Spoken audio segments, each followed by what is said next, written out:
Good morning. I'm Alan Shedd with Oglethorpe Power Corporation here at Coastal Electric Cooperative's office in Midway, Georgia, to talk about renewable energy. We're going to be looking at 3 different installations at their office, 2 solar installations as well as a residential wind turbine. Come along with me and let's take a look. This is a residential solar installation. This is a 2 kilowatt solar tracking installation that has 9 solar panels on it, are also called solar modules. What makes this unique is that this one tracks and follows the sun throughout the day rather than being a fixed mount. And we'll look at some of the details about how that works in a minute. As you can see, this has 9 solar panels that generate electricity from the sun, and over the course of a year, this produces about 3,500 kilowatt hours of electricity. That's enough to meet about 1/3 of a typical home's energy needs.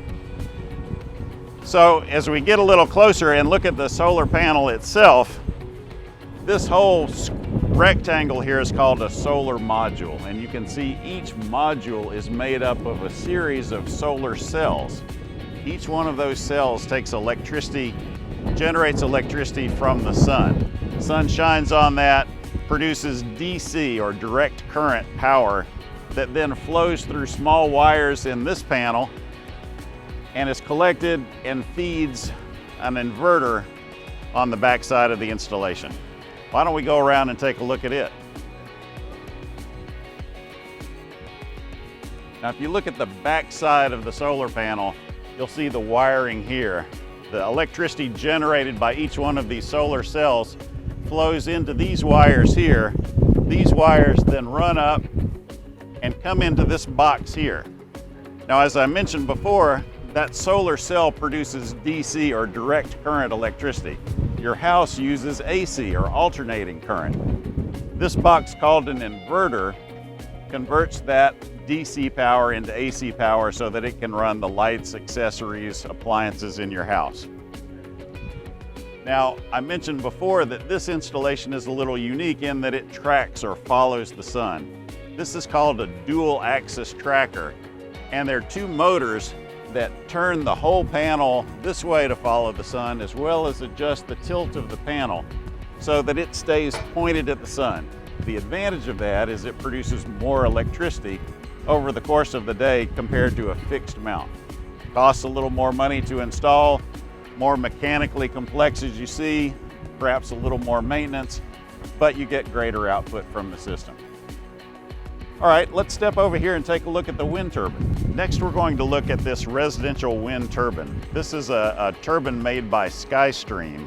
It's a 2.4 kilowatt turbine. That means it produces up to 2.4 kilowatts of electricity at its full rated wind speed of about 30 miles an hour. You can see right now it's not operating. Even though we've got some wind going here today, it's not spinning much. It's on a 60-foot high tower. The reason the tower is that high is to try to get the turbine up high enough to be out of the wind shadow from trees and surrounding buildings. This turbine cost almost $20,000 to install. The turbine itself was $13,000, and then more money for the foundation and tower and all those pieces. And unfortunately, over its lifetime, it produces on average only about 128 kilowatt hours of electricity. Compare that to the solar site we just looked at. Similar capacity, but it produced 3,500 kilowatt hours. This produces only about 128 kilowatt hours, so very much less electricity. That's why we're not really seeing much wind energy development here. Frankly, we just don't have the wind resources in Georgia to make this work well for us. Next, we're going to look at Coastal Electric Cooperative's solar farm. This installation you see behind me contains 222 solar modules, generates 48 kilowatts of electricity in bright sunlight, and produces enough electricity to power several homes. It produces 84,000 kilowatt hours a year. Typical home, just to put it in perspective, uses about 10 to 12,000 kilowatt hours a year. So these 3 rows of panels are a fixed amount, unlike the one we saw before with the small residential unit that turned to track the sun. This is a fixed location. The panels face south. So they produce electricity while the sun's shining, feed that electricity to the power grid. And we'll go back and take a look at the modules and the wiring to show a little bit more about how that works. Let's look in more detail at Coastal Electric Cooperative's solar farm here at their office in Midway, Georgia. These solar panels, just as we saw on that residential tracking unit, work the same way. Solar cells, as part of a larger module here, generate electricity, generate DC direct current electricity. Now you can see we've got a pretty good buildup of pollen here, and that does reduce the power output a little bit. So keeping these clean always helps. But these solar modules produce DC power. These are mounted on a ground-mounted fixed array. They don't track the sun the way we saw on that other installation. They're mounted on a fixed framework that tilts the solar panels to face south to maximize the amount of electricity they get. The power generated by these panels flows through wires like this to the inverter on the back side. Let's step around there and take a look at that. Now, looking up here at the underside of the panel, ought to look pretty familiar to you by now. You can see the power coming from the solar panels through those boxes, through the wires, and ultimately down through this conduit to feed this big box here. This is a bigger version of what we saw on that residential unit. This is also an inverter.